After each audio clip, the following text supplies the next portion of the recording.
Thanks.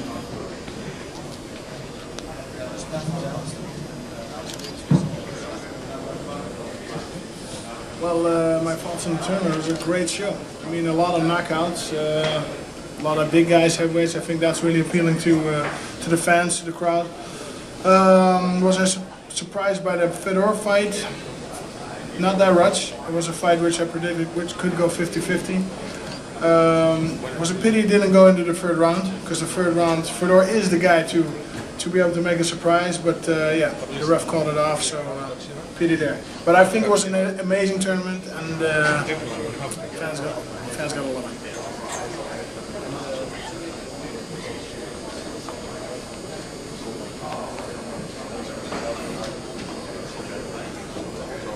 Сегодня был хороший день, прекрасное шоу. Я доволен, что для меня все сложилось удачно.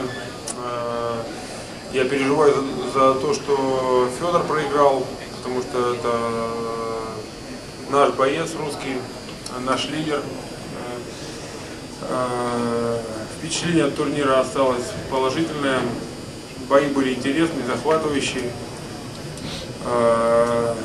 Но зато теперь я могу процентов на 99 сказать, что чемпионом в этом гран-при станет боец из Golden Glory.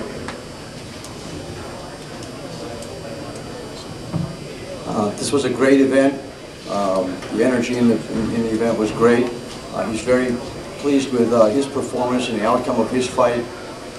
He's a little disappointed. Actually, he's very disappointed that Fedor lost today, mainly because he's a fellow countryman, and you know, he was obviously cheering for him. But with Fedor now eliminated out of the tournament, he can guarantee you one thing, that the champion of this tournament will come from the Team Golden Glory.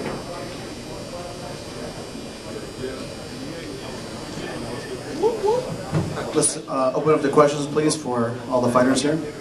A question for Scott. If someone, you know, is out of the tournament because of an injury or whatever, how will you ultimately decide who gets that spot?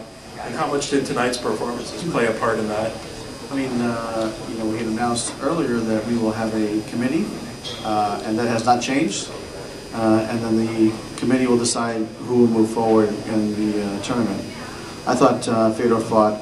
I mean, it was a tough fight out there, and like Alistair said, Fedor in the third round always comes back, but he didn't get a chance to today. I think that you know, the stoppage, it was something that I don't think Fedor could see, and he even had an orbital fracture. So you know, the safety comes first, and you know, he'll have another day.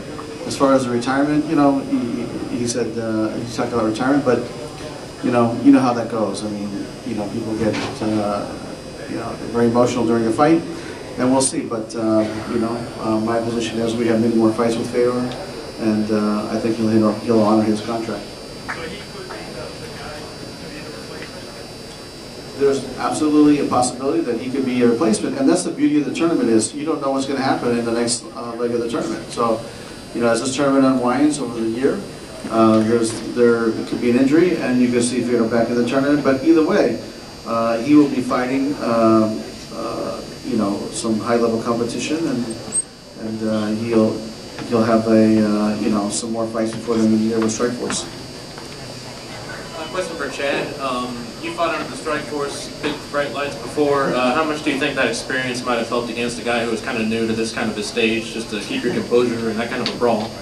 Oh, I think that's huge. I think experience plays a huge factor in that.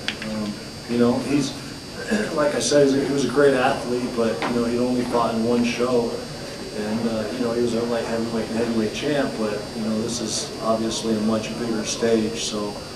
You know, your nerves definitely will play a factor in that. So experience, no question, is a big part of that. And you know, even at the weigh-ins, I could sense, you know, his nervousness, and he was joking and playing it off, and you know, he had the fake sideburns and everything, which was funny. But I definitely did sense, you know, sense a little bit of nervousness.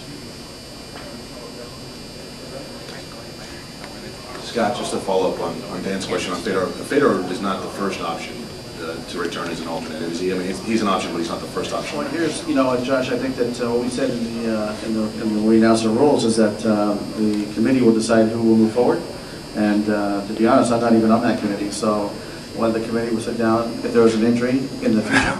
But Fedor would definitely be a possibility. So it wouldn't just be like Shane. I think had a great night tonight, proved himself to be one of the upcoming stars in Strikeforce, as well as Chad. But it could be Fedor that goes in there, depending on what the committee, how it decides. And if the injury happens in the next leg or the semifinals, I mean, you know how tournaments go. A lot of things could happen, and this thing could get shaken up again. Alistair, if Fedor doesn't return or you don't have a chance to fight him, how disappointed would you be that you never had the chance to fight him? Well, about tonight, mixed emotions. Of course, I wanted to fight him, but on the other hand, he declined to fight me twice. So it's like this. I'm a little bit beyond that. The second time when he declined in October, I decided to go for the K1, and I just let go. Not really thinking about a fight with Fedor right now. In the tournament, he does bring something, so I'm a little bit disappointed he's out of the tournament, because he does give a certain glow to it. But hey, you got to keep performing. You have to keep willing to stay in. So. And Sergey, just can you talk about what Fedor meant to Russian mixed martial arts? What he meant to you, your training partners? Just speak more about Fedor, please. Федор – это первый человек, который добился такого результата за ММА. Ему большое уважение. Я всегда равнялся на него и всегда слежу за его боями. К нему большое уважение, вот и все. И в России он очень популярен, его знают практически все.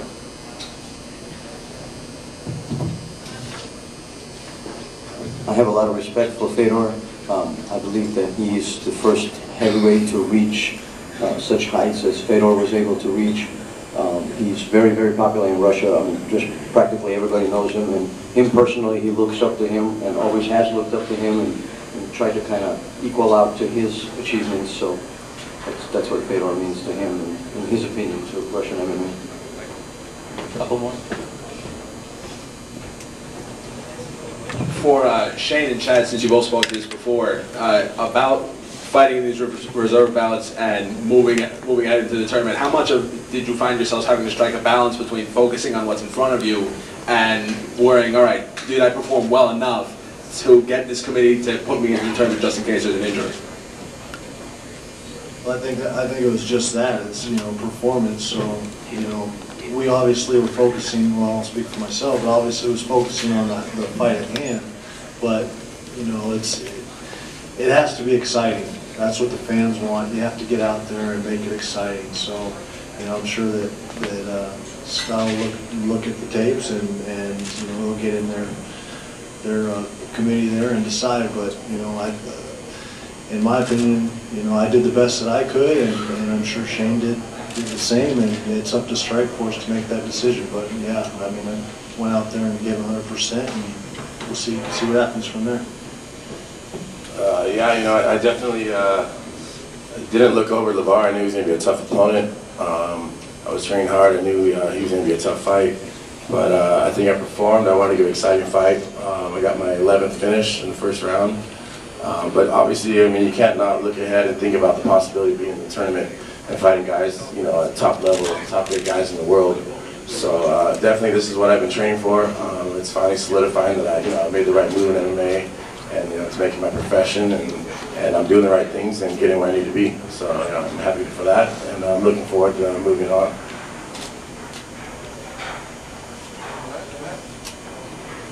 Sergey, could you talk about what you saw from your perspective when you started to trade with Andrei Arlovsky? Did you see any particular weakness that encouraged you to go on the way you did?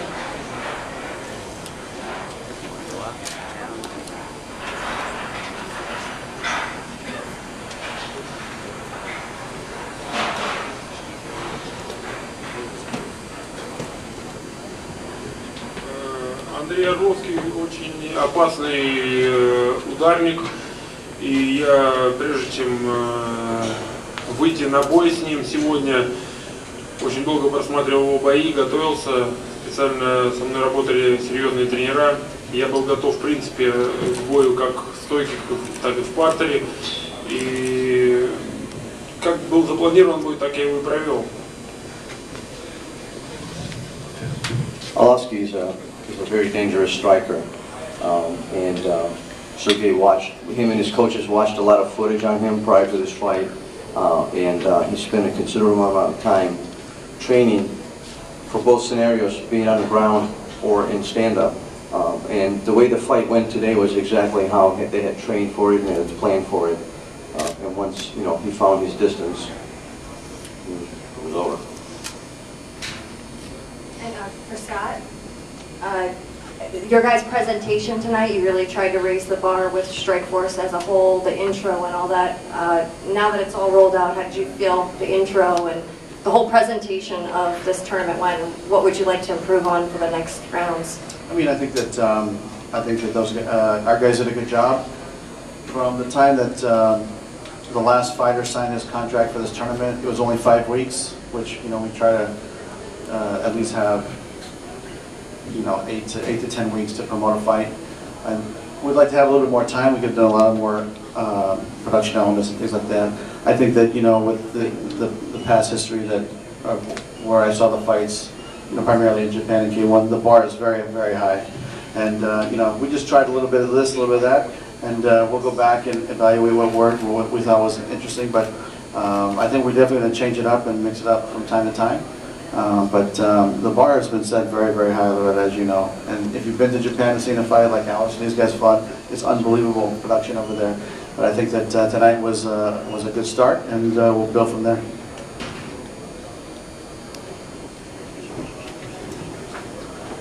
Question for Scott. Some of the reserve fighters, like Shane, mentioned that he wanted to fight, be more active this year. For the reserve fighters, are you planning on scheduling them as normal, or are you going to kind of put them on the shelf to see how injuries play out? No, I think that we're going to keep these guys busy and keep them fighting. And the one question Shane had earlier, I think I could answer for him, and that was that he's not going to be fighting in challengers anymore. I think that he's earned his spot moving to the big show, just like Chad, and basically testing themselves at this little higher level. But to see these guys endure and win tonight, it's a great victory for them. But we're definitely going to keep them busier than they had been last year.